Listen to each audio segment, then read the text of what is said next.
চট্টগ্রামের city gate এলাকার কালীরহাটে সৈয়দা শামসুন নাহার নামে এক বাড়ির মালিককে হত্যা চেষ্টার অভিযোগ উঠেছে ভাড়াটিয়া নাইমের বিরুদ্ধে।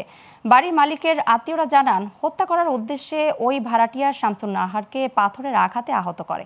এ ঘটনার পর মামলায় ভাড়াটিয়া নাইমকে গ্রেপ্তার করা হয়েছে। চট্টগ্রামের সিটি গেট এলাকার কালীরহাট ১ নম্বর গেট সড়কে ১৫ মে দুপুরে ভাড়াটিয়া নাইম মোটর খুলে নেয়ার চেষ্টা করলে বাড়ির মালিক শামসুন নাহার বাধা দেন। এ সময় নাইম ক্ষিপ্ত হয়ে শামসুন নাহারকে পাথর দিয়ে আঘাত করে। এতে গুরুতর আহত হন তিনি। স্থানীয়রা জানায়, ওই নারীর চিৎকার শুনে প্রতিবেশীরা ছুটে এলে নাইম পালিয়ে যান। পরে শামসুন নাহারকে হাসপাতালে নেওয়া হয়। নগরীর আকবর শাহ খান ওসি জানান, এ ঘটনায় ১৬ মে মামলা হলে আসামিকে গ্রেপ্তার করা হয়। এখন তদন্ত চলছে।